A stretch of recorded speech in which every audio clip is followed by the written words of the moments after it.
хочу, чтобы мы читали сегодня из книги Филиппийцам. Филиппийцам, 4 глава, 11-12 стихи. Филиппийцам, 11 глава, 11-12 стихи. Вернее, 4 глава, 11-12 стихи.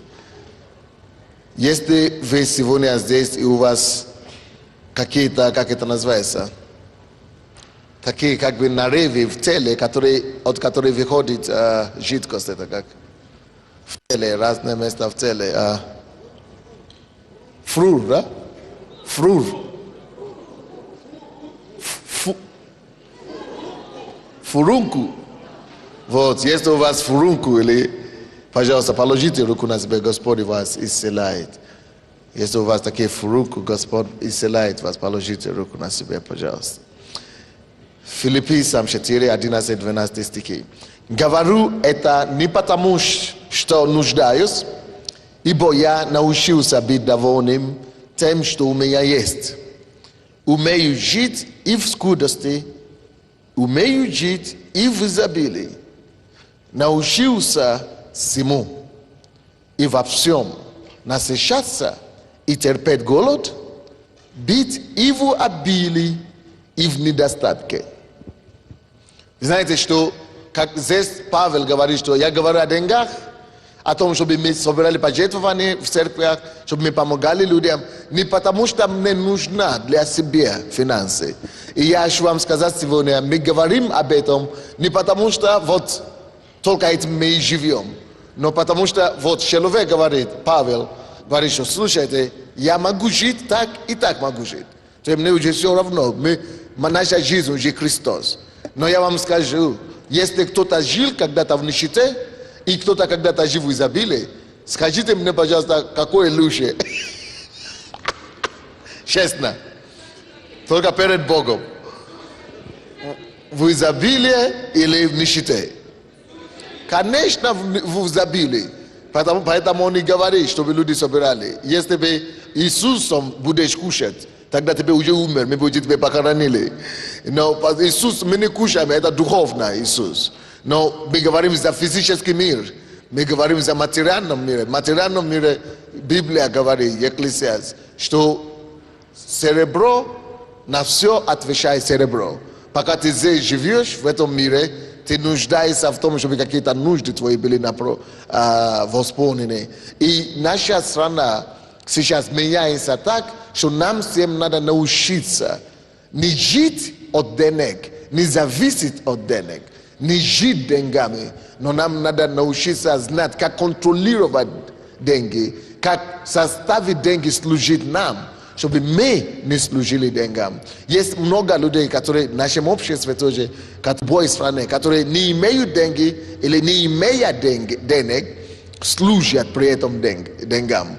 То есть поклоняются деньгам, потому что они только об этом и думают. О, если бы у меня было то. О, если бы у меня было то. И это как раз хуже, чем когда у тебя они есть, когда ты уже о них не заботишься и не переживаешь. Значит, ты имеешь победу над ними. А когда у тебя их нет, ты только о них и думаешь. Как раз ты в рабстве находится у деньгах. Поэтому мы хотим это поменять. Мы хотим это разрушить в нашей жизни и в нашей церкви, чтобы наоборот деньги начали слушаться нам, чтобы мы больше не были рабами денег, и чтобы мы больше не служили деньгам, чтобы деньги наоборот начали нам служить. Поэтому здесь дело не в том, что мы не нам нужна потребность зарабатывать деньги. Дело в том, что если будет изобилие, мы сможем больше делать для Бога, чем когда его нет. Если что-то есть у нас, деньги, мы сможем им служить Богу, потому что мы контролируем это. И 13 стих написано: «Все могу в укрепляющем меня Иисусе Христе». Скажите: «Все могу». И заработать деньги смогу. В укрепляющем меня Христе Иисусе. Во Христе Иисусе могу стать миллионером, могу стать богатым, могу стать состоятельным, могу жить в изобилии, даже в Украине. Что у нас сейчас происходит? 300 тысяч украинцев живут в Португалии. Вы знаете, чем они там занимаются? Рабством.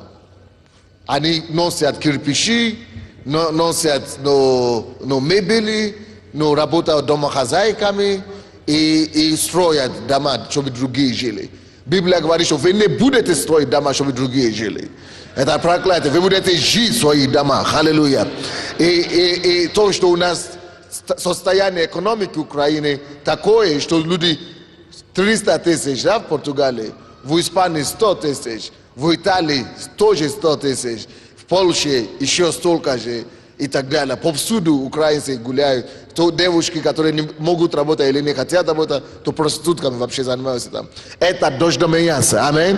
И если экономика Украины должна меняться, мы должны начинать понимать экономику и работать так, чтобы менять это, чтобы обогащать эту экономику. И мы, дети Бога, мы все можем в укрепляющем нам Христа Иисуса.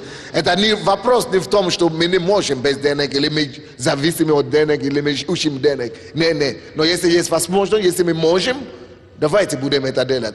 Короче, принципиальная истина, которую я хочу, чтобы вы поняли, которую я всегда говорю все это время, это то, что деньги не знают адреса. У денег нет родственников. То есть нельзя говорить, что вот деньги, это только этот может заработать деньги, или только этот может обогатить. Только американцы могут быть богаты, или только европейцы. Нет. Деньги идут тем людям, которые знают, как они действуют, которые понимают принципы денег, которые знают законы денег. Деньги, они идут только к тем, которые знают, как с ними обращаться. И мы говорили в прошлый раз, что научитесь знать эти законы денег. И я вам дал уже определенные законы. В прошлый раз мы говорили о том, что научитесь создавать финансовую базу. Научитесь строить. У каждого человека должна быть платформа финансовая, на которой он строит. Каждый из нас должен строить. Вот как мы себя строим духовно, духовную жизнь. Мы ходим в церковь и слушаем проповеди, и мы строим себя духовно и становимся сильнее. Так мы должны строить также свою жизнь финансовую. Точно как мы кушаем, мы себя строим свою жизнь физически, чтобы не упасть, не падать от голода. Также мы должны строить свою финансовую жизнь. А для того, чтобы строить финансовую жизнь, надо быть в этом плане грамотным. Так, я уже вам дал позапрошлый месяц назад, или 2-3 недели назад, я дал определенные законы, 3 закона. Позапрошлый четверг я дал еще 3 закона. Сегодня я хочу вам дать еще другие 3 закона денег, которые вам помогут состояться и заработать деньги и хранить денег. Деньги. С чего мы начнем? Сегодняшний закон, первый. Нам всем нужно научиться уменьшить наши расходы. Есть закон такой, закон денег. Надо научиться уменьшать постоянно уменьшивать свои расходы. И не только свои расходы, и свои желания тоже. Если у вас написано, что 1 Тимофею, 6 глава, 9 стих, что большое приобретение быть довольным и благочестивым. 1 Тимофею, 6 глава, по-моему, 9 стих, или 7-9 стих, что великое приобретение, быть довольным и благочестивым. Скажите, великое приобретение, быть довольным и благочестивым. Некоторые люди никогда не обогатятся и не станут финансово независимы только по этой причине. Не могут быть довольны. И не могут, не только быть довольны, не могут быть благочестивым тем более. Человек недовольный, который всегда у него жадность, потребность иметь вещей, как это называется, жадность, да? Ненасытность, алчность. Человек, который страдает от алчности, даже если у него будет миллион, даже если вы дадите ему миллиард, через 10 лет он все равно станет бедным. Я вам 100% говорю. Алчность — это болезнь, которая противоречит и противостоит богатству и состоянию финансовому. Если вы постоянно, есть такой человек, который постоянно хочет покупать что-то новое, постоянно вы не можете контролировать свой аппетит к вещам, Ви не можете поставить на место свои желания, и вещи контролируют вас. Что купи меня, купи меня, купи меня, купи меня, купи меня. И вы постоянно следуете за модой. То вы, написано, что человек ашный, он друг расточителен. Вы расточитель на самом деле. Вы банкрот называется. Вы настоящий банкрот. Потому что вы, сколько бы вам не дали, вы станете нищий. Знаете, есть бизнесмены в нашей церкви здесь, которые мне рассказывали их историю. В 90-х годах, когда Союз рухнул, они зарабатывали направо-налево простыми и дешевыми путями.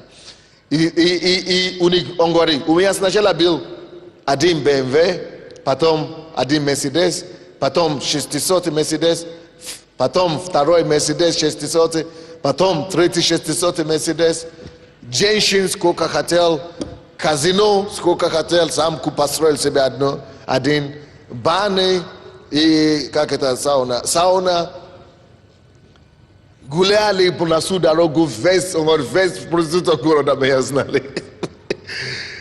И к чему это привело? Он закончил его путь, его ожидение в нашем рэп-центре. Я говорю, где твои эти 3 Мерседеса 600? Он говорит, по Венам бегают. Я говорю, где бегают? Он говорит, по Венам. Он говорит, что я уже искал удовлетворение. Куда тратить деньги? Искал. Пока я не начал, я все должен попробовать. Я начал пробовать наркотики. Потом все катаются мне теперь по Венам. Почему? Алчность, непотребство, желание, неспособность быть довольным. Нельзя довольствоваться женой, нельзя довольствоваться машиной, нельзя довольствоваться одним, третьим, четвертым домом. У него было дома в Испании, в Багамах и так далее. Все теперь бегал по Венам. Трагедия. И почему? Если вы не научитесь быть довольным, во-первых, вы не заработаете по-настоящему, потому что они через бандитизм зарабатывали. Во-вторых, эти деньги тебя убьют, если ты не научишься быть довольным. Третье, невозможно тебе быть благочестивым, если ты не будешь довольным. Тебе деньги добро не принесет. Итак, если мы хотим зарабатывать деньги, чего надо начинать? Надо начинать с тем, чтобы укоротить свой аппетит. Научиться укоротить свой аппетит. Потому что болезнь людей, которые не умеют укоротить свой аппетит, в том, что из-за того, что у них нет этой привычки, так скромно жить, они начинают быть движимыми. Допустим, раньше получали 10, может быть, 1000 гривны, и не хватало. Почему не хватало? Потому что они постоянно что-то должны покупать. Новые штаны уже теперь модные ходят, новые костюмы модные ходят, новые что-то новые обязательно должны. А теперь получают $10 000 в месяц. Тоже не хватает. Почему? Потому что надо обязательно что-то купить. Укоротить аппетит. Если вам удастся укоротить свой аппетит, что это вам дает? Главное не укоротить аппетит, а это цель, это ступенька к чему-то. Вы укорочаете аппетит ваш для одной цели главной, для того, чтобы за счет уменьшения, чего вы уменьшили, расходы, которые вы уменьшаете, чтобы за счет этого вы начали эти деньги целенаправленно направлять на созидание, на созидание себя, свое финансовое будущее. То есть, допустим, я получал $500 в месяц, допустим. И эти $500 я принимал решение, сколько мне есть желание. Надо сделать список, сколько у меня желания есть, сколько у меня потребности есть. Потребность – это такое дело, что у них оно всегда бесконечное, infinite, или как это называется по-русски. бесконечные потребности. Но нужно поэтому сделать список потребностей, чтобы помочь. Если хотите помочь себе, так делайте. Делайте список потребностей и сделайте список необходимостей. Вот. И некоторые пишут, необходимость – это телефон мобильный. Я в прошлый раз рассказывал это, что у меня есть даже у меня лично нет мобильного телефона. Где тут необходимость? Если это по работе, да, это необходимость. Я говорю, машина. Вы знаете, я знал людей, которые у него один человек, как люди могут быть настолько глупые, я не знаю. Он получает $600 в месяц и на $300 тратит на машину. Потому что у него BMW, представительно, он должен ездить на BMW. Только бензин покупать каждый месяц и ремонтировать. $300 тратит. Ну, то есть, чтобы не сказал, это не греши на Бога. Но, короче, ему надо дать, ну, по это самое, здесь хорошо. Чтобы выбить ему челюсть однажды, чтобы полежал, подумал. Потому что иначе не поможет. Я ему говорю, слушай, ты половину тратишь на... Я говорю, я сам себе не могу это позволить. Представляешь? Не могу это позволить. И он даже, он никто, буквально. А он свое, не понимаешь, ну что поделаешь. Я говорю, купи «Жигули».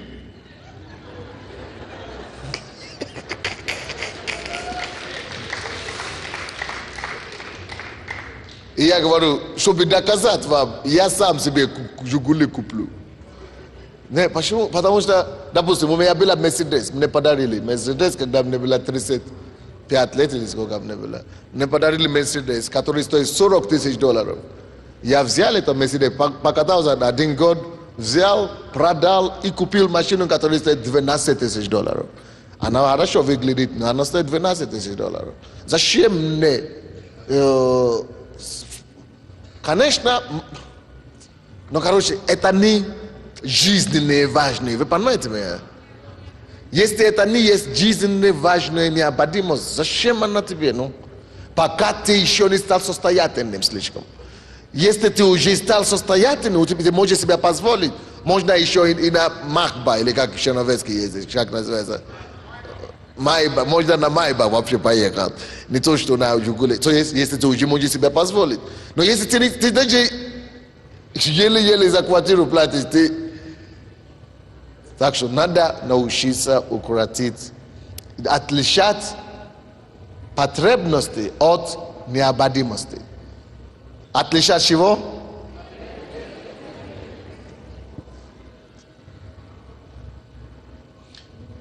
Вам надо понять, что то, что мы называем потребность,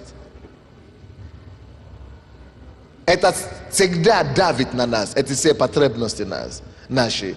И они стараются диктовать нам. Твои потребности, они претендуют на господство твоей жизни. Твои потребности, они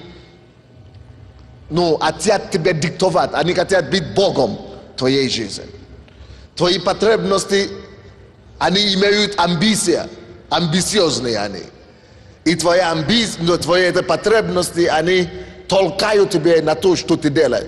Но ты должен научиться брать власть над твоими желаниями и над твоими потребностями также. И говорить, слушай, не ты мой Бог, не ты мне диктуешь, что я должен пойти туда, нет, это я тебе диктую, это я здесь Бог. Я, не Бог, я свой господин своей жизни. Бог, Иисус, слушай. Так что, допустим, я на сегодняшний день мне очень нужна машина. Но если уже до того дошло, могу без машины жить. Буду ездить. Если нет, если я не могу себе позволить. То есть, ты же жил до того без этих всех вещей. А чего ты думаешь, что сейчас умрешь без них? Умрешь ли ты без них или нет? Не умрешь? Значит, успокойся.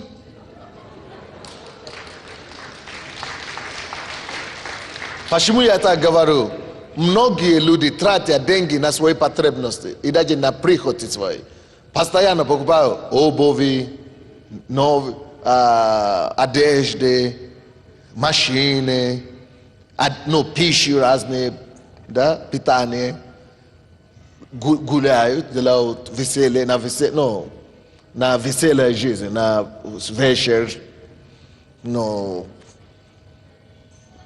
рождения устраивают, да? И на каждый день рождения $500 уходит, или сколько там уходит. Или на вещи, которые 7-минутное удовлетворение дают. Но слушайте меня, а если то, что ты тратишь на 7-минутное удовлетворение, если накопить их, и в год у тебя получится, допустим, $500 или $200, и ты урезал все эти вещи, почему бы не взять, не потерпеть? Эти все вещи все равно будут у тебя, они приложатся со временем. Если ты не тратишь эти деньги на что-то другое, но ты накопляешь их, допустим, у тебя лишние $500. И как я говорил в прошлый раз, ты знаешь, видишь парня, который, допустим, здесь занимается торговлей, да? У него дела идет хорошо, бизнес идет хорошо. И ты знаешь, что мои $500, оно никуда не годится. Я не могу, оно не хватит мне, чтобы начать свой бизнес. И он твой друг, или он бизнесмен, ты думаешь, что он хорошо. Почему бы не приложить ему, слушай, возьми меня партнерство с собой. Хорошо, не возьми мои деньги на раскрутку, но под конечную расписку и все, но не расписку, нотариус или сколько там. Но ты должен доверять его, ты должен проверить это все дело. Слушай, если ты должен проверить, что он добросовестный, он тебя не кинет, не важно, что он ходит в церковь. Надо все равно это проверить, хорошо. Ты знаешь, что он тебя вернул через какой-то месяц, каждый месяц он делает раскрутку и тебе дает $500 твои вещи, он тебе дает оттуда прибыли, $20 или $50 или $100, я не знаю. Сколько получается. А потом, через какое-то время, ты можешь накоплять это. Уже не $500 только работает, уже $700 работает. Уже потом не $700 только работает, уже $800 работает, $1000. И ты уже можешь начинать что-то конкретное, может Бог. И я вам говорю, когда вы начинаете что-то такое делать, что вы начинаете делать движение в сторону финансовой независимости, сам Бог начинает вам прилагать идеи, сам Бог начинает вам прилагать людей. И когда вы начинаете думать об этом вообще, Бог начинает поспешествовать вам также. И когда вы начинаете что-то такое делать, вы обнаружите, что через 10 лет, если раньше вы только использовали все это на одежду, на обувь, на прическу, на дискотеку, на день рождения, на все это вы уже не видите их, эти деньги. Но через какое-то время, потому что вы не тратите их на 7-минутные нужды, удовлетворение, но вы тратите их на капитал. Или на то, чтобы купить квартиру. Или чтобы, допустим, я знаю человека, который имеет $1000, и вы знаете, что он сделал? Даже $500. Они нашли в нашей церкви здесь, которые строят дома строят. И он говорит, но $500 я ничего не могу купить, даже 1 квадратный метр не могу, один только могу купить квадратный метр. Вы знаете, так и делают. Один человек имеет $1000, он говорит, что эти строят квартиры, и они продают, допустим, 1000 квадратных метров. А он говорит, могу ли я купить у тебя 1 квадратный метр, 2 квадратных метра по 500? Это самое. Но зато, когда это уже заканчивается, стройку это, продали эти квадратные метры, и ему сейчас, он говорит, что я, начал вот так с $1000, и сейчас у него $18 000. Потому что через, каждые 3 месяца он купил за 300, но он даже не за 500 купил, за 250. И когда дом уже первый этаж, уже было $500 квадратных метров. Уже третий этаж, строительство, а он это $500, это, он говорит, уже $500, давайте мне еще 1 квадратный метр купить. Еще одно, 1500 года прошло, и он говорит, что у меня один уже имеет $11 000, другой имеет $18 000. Потому что люди думают, они знают принципы и законы денег. Вы понимаете меня? То есть факт, заключается в том, что деньги нельзя тратить на сиюминутные расходы, на издержки. Надо стараться деньги тратить только на капитальное вложение, то есть на вещи, которые потом деньги приносят тебе, и которые деньги увеличивают для тебя. То есть те, которые ты тратишь на одежды и на это самое, на все, они уходят, никогда не возвращаются. Но то, что ты не тратишь его, вложил куда-то, оно называется капитал, оно начинает возвращаться тебе, но через какое-то время еще больше возвращается. Вы понимаете меня, нет? Или тяжело? Платите себе. И как я говорил в прошлый раз, не просто оплачивай продавцу обувь. Потому что когда ты покупаешь что-то у этих всех людей, ты платишь им. Не только оплачивай UMC и Kyivstar. Зачем тебе ему его еще обогащать, когда он уже без тебя миллиардер? Не надо оплачивать этих людей, переплачивать чужих. Себе оплати, удерживай что-то для себя, а потом вкладывай, чтобы ты себе мог заработать, себе мог отплатить. Ты слышите меня или нет?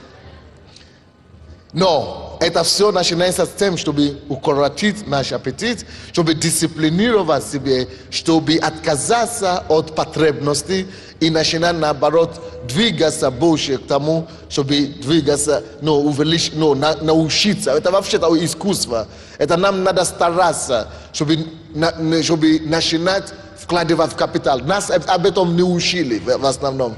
Мы все не грамотны в этом плане. Мы в основном, о чем нас учили все? Деньги есть, трать на себе. Деньги есть, расходуй, как хочешь. Побыстрее потрать. И это беда. И потому что у нас такой менталитет, поэтому у нас никогда нет денег. Поэтому мы всегда бедные выглядим. Но на самом деле Бог дает и доверяет всем деньги. Деньги проходят через всех нас. Посмотрите на некоторые люди. Если считать, когда мы были в миру, да, помните, мы пили, мы курили. Если считать, сколько денег мы тратили на сигарет, некоторые, наверное, в год бы тратили $1000, даже не замечая это. Представьте себе, если это сэкономить, и потом это тратить на, допустим, здание, на квартиру, на банк, какие-то депозиты, или как-то, это там тоже интересно, но это на недвижимость, или на что-то другое, или на бизнес.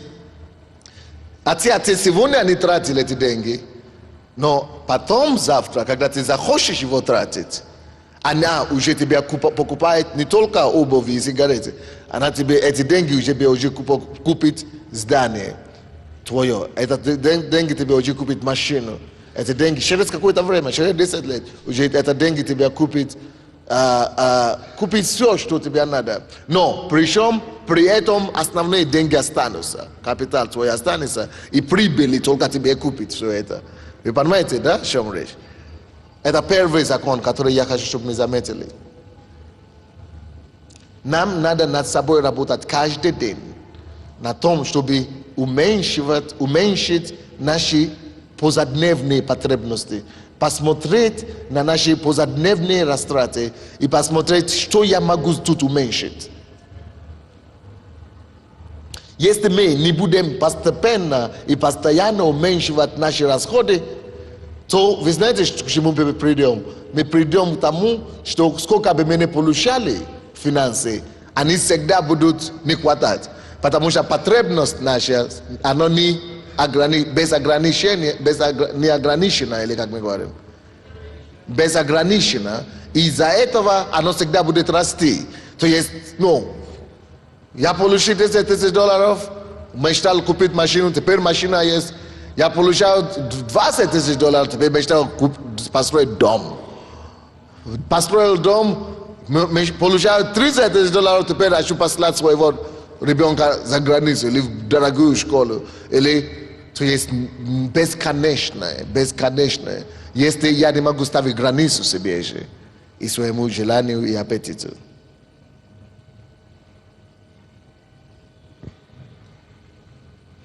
Потому что, во-первых, в этом мире вообще-то потребности всегда растут. Вы знаете, я вам скажу как. Я пришел, не буду об этом говорить. Короче, ты приходишь домой, включай телевизор, новый модель телефона появился. Но зачем, в чем плохой твой телефон раньше, предыдущий? А надо поменять, это не модно. Молодец. А ради чего люди разрабатывают моды?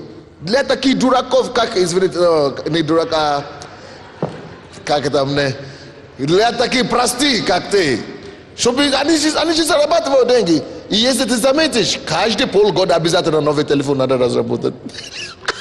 И ты думаешь, ради чего? Потому что через полгода, точно полгода, и надо, чтобы люди перестали покупать. Бизнес выходит из строя. Через полгода надо менять.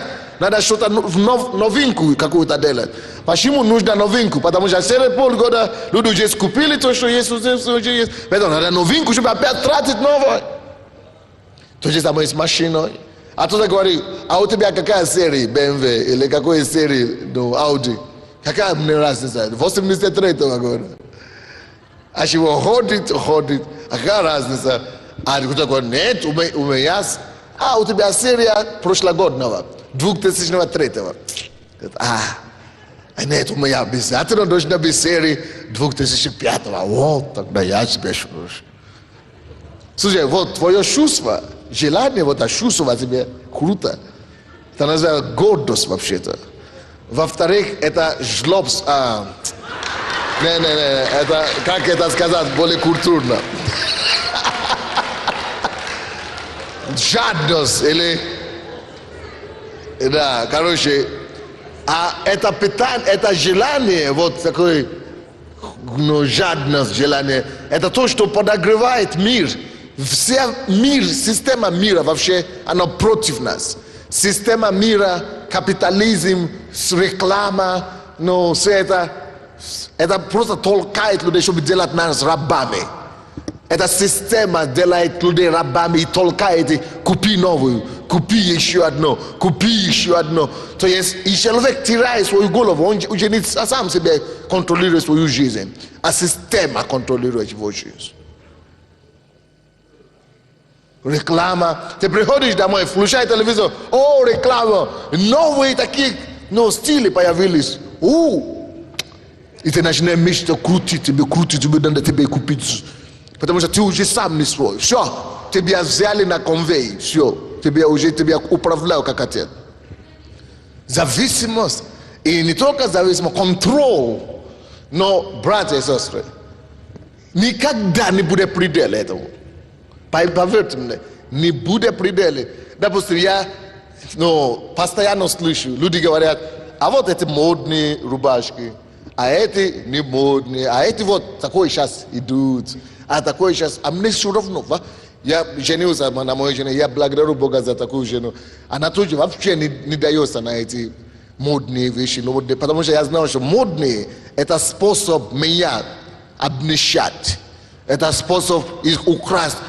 У меня маленькое, что у меня осталось, чтобы добавить тем, которые у них есть. За счет меня они увеличивают свой капитал. А те, которые неумные люди, они идут на это все как на конвейер. Они не понимают, как закон работает. Капитализма. Хорошо, это первый закон. Второй закон. Постарайтесь, чтобы каждый доллар или каждый гривны, который вы тратите, что это деньги, эти гривны уже отработала свое. Как вам это сказать? То есть заставьте каждый гривны, прежде чем вы отдадите его кому-то, пускай он уже на тебе поработает. Вы поняли, что я имею в виду? Кто понял? Объясните мне по-русски. Что я имею в виду? Я на примере мобильного телефона. Это не должен быть просто такой для связи. Вначале пускай он тебе начнет приносить деньги. А потом уже, расширяйся в мобильный телефон. То есть, по мере того, как ты на нем зарабатываешь деньги на этом мобильном телефоне, ты можешь покупать себе лучшую модель. Хорошо. Но пускай кто может еще более проще сказать или по-другому, что каждый доллар, который ты хочешь отдать, тратить на что-то, заставь его на себе уже несколько раз. Я всегда, какой принцип я даю, что мой каждый доллар, который я на что-то трачу, должен 100% не принести 100% возвращения, прежде чем его отдать. Только то, что я отдаю Богу, и все. Так? Как ты это понимаешь? Я помню, вы говорили еще такой пример, что деньги можно тратить только в третьем или там седьмом поколении. То есть, когда есть какая-то сумма, да, то есть ее нельзя сразу куда-то, ну, как бы на себя потратить. Нельзя, ну, как бы что-то купить хорошее там или еще что-то. Только тогда можно, когда эта сумма, например, обернулась уже 3 раза как минимум или 5 раз. Если это 100 было каких-то единиц, то когда она принесла, мы где-то их влаживаем, и она принесла 2-ю сотню, 3-ю сотню, 4-ю, и тогда одну из этих сотен можно забрать, чтобы как бы не нарушить базу, чтобы это все осталось, чтобы как бы можно брать только в 4-м и 3-м поколении, чтобы оставалось как бы все, что приходит к нам, чтобы оно у нас оседало, чтобы оно не повреждалось. Да, научитесь заставлять деньги, которые вы заработали своим потом, научите себя заставлять эти деньги работать на вас, прежде чем его отдать. Знаете, как большинство людей живут? Они не заставляют деньги на них работать. Они не высасывают от денег все, что они заслуживают. Как только что эти деньги приходят на месяц, тут же то есть они как вокзал. То есть эти деньги приходят, они его опускают, передают, передают. Ты всего лишь передатчик. Ты всего лишь вокзал. Ты не умный. Надо наоборот заставить эти деньги осидиться у тебя. Чтобы они наоборот заработать. Дай их не на растрату. Дай их на разработку, на заработку, на да. Объясни, как вы поняли, что это деньги, заставь твой каждый доллар на 100% отработать, прежде чем его отдать. Так работает система банка. Вы приносите свои деньги в банк, и нормальный банкир ваши деньги прокручивает, зарабатывает на этом деньги, а когда вы приходите забирать ваши деньги, он вам отдает только ваши деньги. А проценты, которые он на них накрутил, он потом ваши проценты опять вкладывает и опять на них зарабатывает деньги. И нормальный банкир только в 10-м колене снимает эти 14%, которые он с вас имеет. За 10-кратную прокрутку он имеет 140% денег. С ваших денег, не со своих. Поэтому, когда у вас есть деньги, и вы вложили деньги, да, это называется, деньги должны быть активными, не пассивными. Пассивные, когда вы положили в карман, вам дали зарплату, вы пошли потратили, это пассивные деньги, вы ничего не получили. Активные деньги, вы получили деньги, вы продумали, как их вложить, вы вложили, получили такую же сумму денег, опять вложили, и только после этого вы можете взять первую часть денег, которую вы вложили. Тогда ваши деньги активные. А в противном случае ваши деньги всегда пассивные, вы не имеете актива, вы всегда, получается, в долгах. По-русски говорится, в долгах, как в шелках.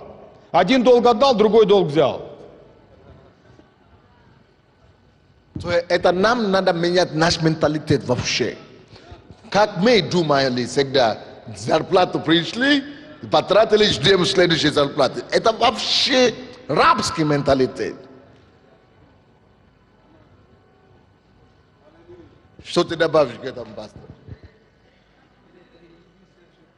Просто если бы я лично знал раньше ваше учение, я бы уже сейчас был миллионером, 100%, пастор. Столько денег проходило, и просто, я не знал этих, схем, не понимал. Но действительно, можно было бы, я уверен, что даже если бы лет 5 назад я знал это, я бы уже сегодня, точно к миллиону подошел бы. Потому что действительно можно это все раскрутить. Столько Бог давал возможностей в жизни, и финансовых, и для того, чтобы раскручивать. Просто видел это, но не понимал. Как говорится, где-то кто-то говорил, что видеть вижу, или как там, есть изображение, ну, голос есть, а соображения нету. Видение есть, а соображения нету, не понимаешь. Сколько возможностей было таких финансовых и других, которых можно просто деньги было увеличивать. Ну просто как будто, ну, то есть все, что я понимал, это либо бизнес и потратить на себя. Заработал и потратил на себя, заработал и потратил. И думаешь, ну почему денег не хватает? Потому что, ну, никогда не было понимания вот этого, чтобы деньги оседали, что нельзя их сразу, ну, как бы расходовать, только когда они...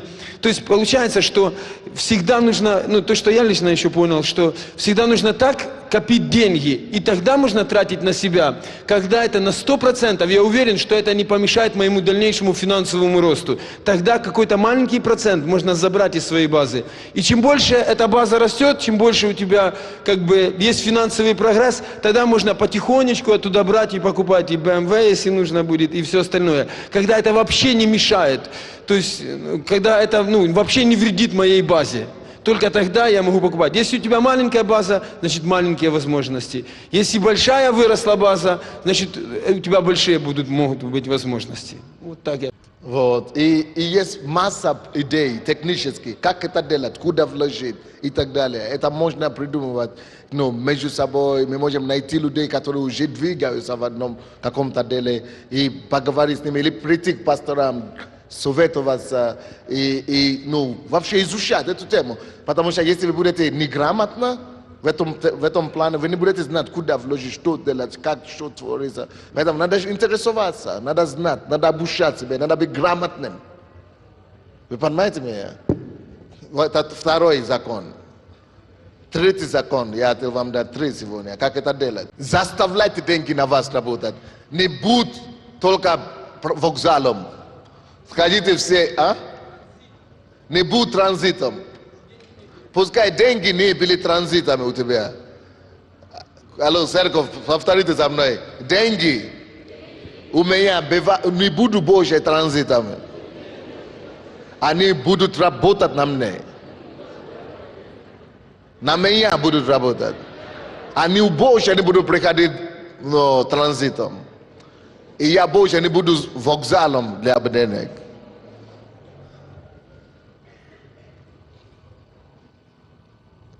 Следующее. Научите, третий пункт, который надо знать сегодня. Научите, друзья мои, работать, научите себя работать по бюджету. Научите работать по бюджету, жить по бюджету и работать по бюджетам. Семейный бюджет должен быть у каждого из нас, личный бюджет должен быть, и бюджет должен быть на служение и так далее. Многие из нас не знаем, что такое бюджет вообще. У нас наше понятие о бюджете неправильно. Если понимать, что такое бюджет, то бюджет, идеи бюджета вообще предназначены, знаете к чему? Бюджет предназначен к тому, чтобы помочь человеку увеличить его состояние. Бюджет, призвание бюджета такое. Задача бюджета помочь тебе увеличить твое состояние. Как же это происходит? Каким образом бюджет может мне помочь увеличить мое благосостояние?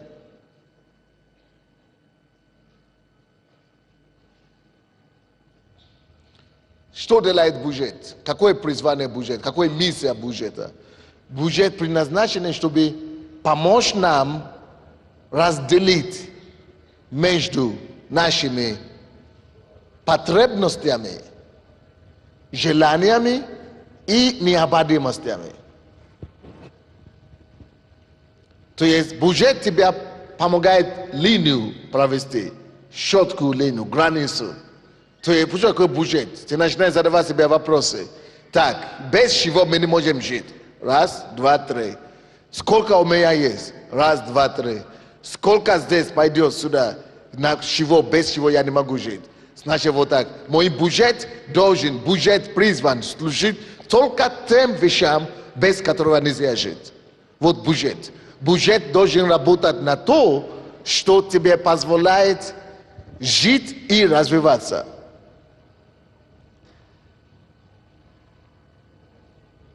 То есть можно использовать бюджет так, или нужно, или бюджет используется на то, чтобы защитить тебя от твоей же,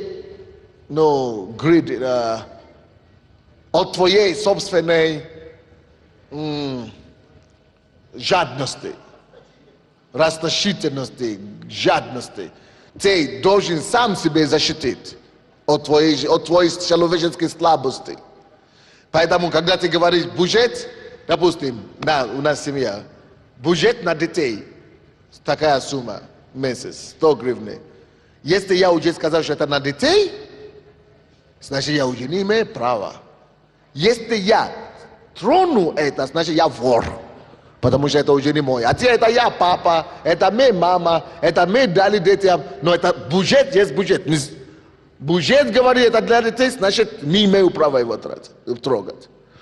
А мы говорим, вот это бюджет на семью, на пищу, на питание и так далее. Значит, все, не имею права его трогать.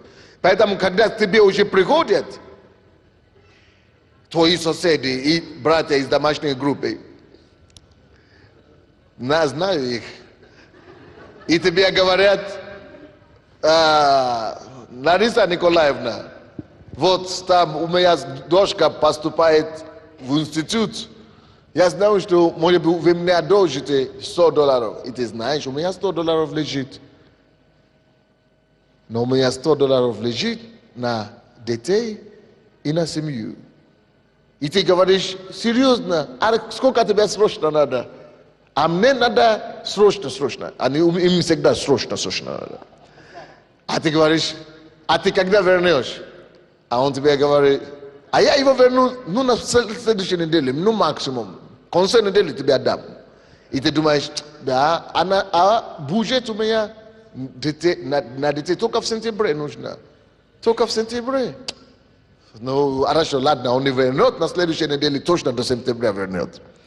И ты идешь и берет то, что ты отложил для детей или для семьи, и берешь, одалживает Лариса Николаевна. Или соседу баба Вася. Во-первых, мало того, что деньги улетят, и мало того, что тебе не вернет. Потому что проснитесь, вы из какой планеты выпали. Никто не возвращает деньги. Из 10 случаев от долгов человек только 2 возвращает. Так что не лелите себе иллюзии. Если ты не готов отдать, подарить, даже не трогай. Это во-первых. Во-вторых, ты сам виноват, не тот, который тебя не возвращает долг. Ты сам виноват, что ты постигал. Ты пошел и постигал на деньги бюджета детей твоих. Ты пошел и постигал на деньги твоего завтра. Допустим, вы вкладываете деньги на завтра, на свое будущее. Ты пошел и постигал на эти деньги. У тебя проблема. И поэтому, слушай, ты будешь молиться до завтра. Что Бог, почему? Ты же видишь, что эти деньги для детей. И что ты же видишь, что эти деньги должны мне помоги мне, Господи. Сделай так, чтобы он вернул. А Бог тебе не слушает. Бог делает вид, что он глухой. И почему Бог не будет слышать? И не слышит. Это логично. Потому что Бог говорит, ты недисциплинированный. Ты расточитель сам. Как это ты можешь идти после того, как ты уже решил, что эти деньги для детей или для твоего будущего, ты пошел и дал кому-то? Как ты мог? Ты расточитель. И Бог тебе не помогает эти деньги вернуть. Потому что ты сам виноват. Виноват не только тот, который тебя не возвращает. Сам виноват.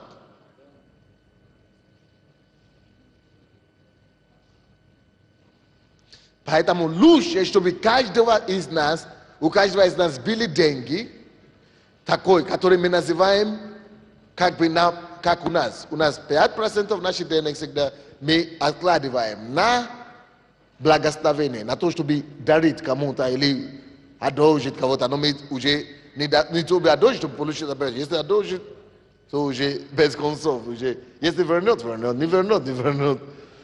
То есть лучше, чтобы у тебя была отдельная статья такая. Но у тебя нет такой статьи, значит у тебя нет денег свободных. Или если у тебя есть свободный денег, это совсем другое дело. Но нет свободных денег, и ты сам знаешь, что у тебя нет свободных денег, это деньги уже спланированы на квартиру вашу, и ты пошел в дом твоей квартиры, который ты копишь уже 10 лет, пошел и одолжи кому-то, ну двоечник или что ли. Поймите, бюджет предназначен как раз для того, чтобы защитить тебе самого от твоей слабости. И иногда даже такой душевной слабости. То есть такой слабости моральной, что ты чувствуешь, что надо же помочь кому-то, надо же это самое оказать делать людям добро. Иисус же сказал, если кто-то просит у тебя, это как я раньше, двоечник. Иисус же говорит, если кто-то просит у тебя, не отказывай ему. Иисус просит, если кто-то просит у тебя, отдай ему и не откажись от него. Но это то, он и говорит, за то, чтобы ты отдал, если у тебя есть, чтобы ты отдал то, что просит у тебя. Просящему тебя не отказывайся, если у тебя одно есть. Если в твоей силе, дай, делай добро, делай. Но если не в твоей силе, что такое бюджет? Бюджет как раз об этом говорит, что это уже не твое. Если ты уже его бюджетировал на детей, или на квартиру, или на дом, значит это уже не твой. 100%. Это уже не твое сила, это дело. Или я не по-русски говорю. Это уже не твой. И если ты пойдешь, ты вор, значит. Ты постигал на то, что не твой.